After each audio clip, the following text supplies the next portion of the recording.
I want to thank you again, Chamber of Commerce, for allowing us to come this evening to discuss issue 11. On behalf of myself, the Board of Education, the staff, and the students of the Wellington schools, this is a different position than we've been in a while. A couple years ago, we were talking about a bond issue, about new buildings. People were getting excited, those kind of things. It's well documented. 3 times our community has said no to that, and so now we're forced to make other decisions. In the past 3 years, while I've been here, this is the beginning of my 3rd year here, we've been fiscally responsible with the money of the taxpayers. We've reduced costs through busing, through salary freezes, through retirement, absorbing positions through retirement. We've saved $2,000 per month by a problem that we found at the high school and changed a refrigeration unit from a water-cooled unit to a compressor unit.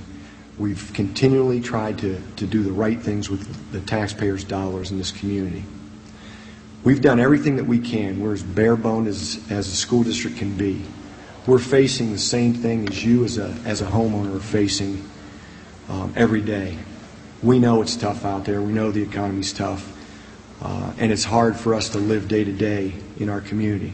It's also tough for us to continue to run schools in the current state of affairs that we have in terms of funding. We continue to lose tax dollars through our income tax collection. Our property values are going down, and that's affecting the schools. We're having unfunded mandates that are putting more pressure on the schools' budgets.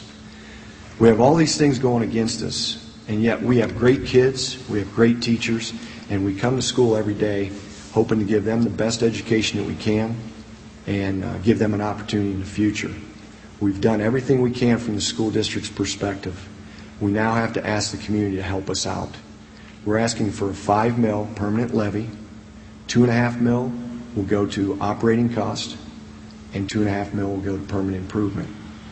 Now, people will ask me, well, I don't really want us to put good dollars into older buildings. And all I can say to that, folks, is you can't have it both ways. We had an opportunity to have new buildings with state funding, and we said no. So we're left with what we have. We have 3 buildings. And I have a responsibility, and this board has a responsibility to continue to have education going on in those buildings.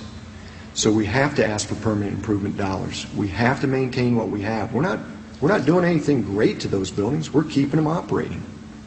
So in terms of the operating or the permanent improvement, that is why we need that money. We need to maintain what we have. We can't continue, the way they are and hope that they miraculously fix themselves. As far as our operating costs, the cost of doing business is going up. And as I already mentioned, our income tax collection has gone down, our property tax collection has gone down. We're as frustrated as we can be, and we need your help.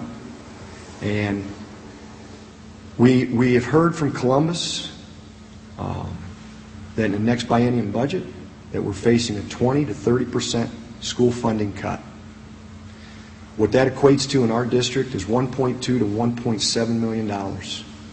This $2.5 million levy brings in $475,000. If we get cut 20 to 30%, you obviously can do the math. We're going to have a major shortfall. And if we get cut to that degree, we're not talking about educating anymore. We're talking about survival. Can we keep these schools open? Now, maybe it's because the election's nearing. We're hearing more conservative numbers of 10%. 10% still is $600,000. That's still a shortfall. Things aren't getting cheaper. We're not getting any help. Our free and reduced lunches have gone up. We have more than doubled in the past 5 years. Currently, our Westwood Elementary has 46% of our student population in free and reduced lunch. Our McCormick Middle School is at 42%, and our high school is at 32%, for a district average of 40% free and reduced lunches. Now, you can see what we're facing.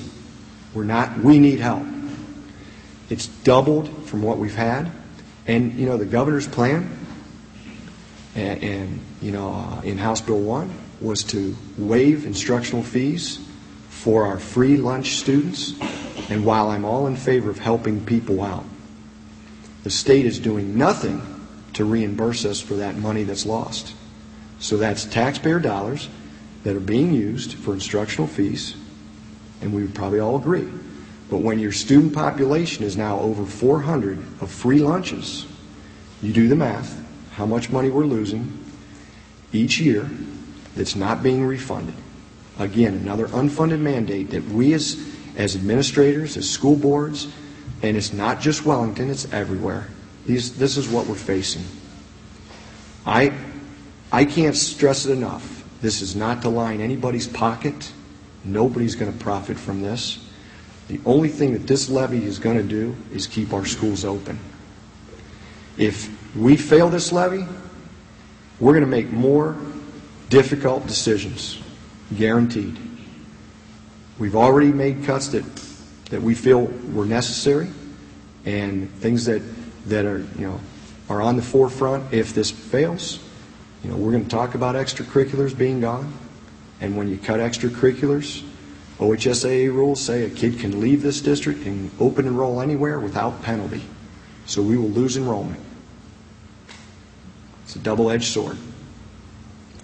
We're going to talk about things such as maybe closing a building down and going to split sessions. We have to think outside the box, because if this community is not willing to support the schools, then we have to survive. In order to keep schools in Wellington, we have to survive, and we will do whatever it takes in order to do that. I ask for your vote November 2nd, because this isn't about anything other than keeping schools in our community and giving our kids a place to be educated. Thank you very much, and issue 11, please consider supporting the Wellington schools. Thank you.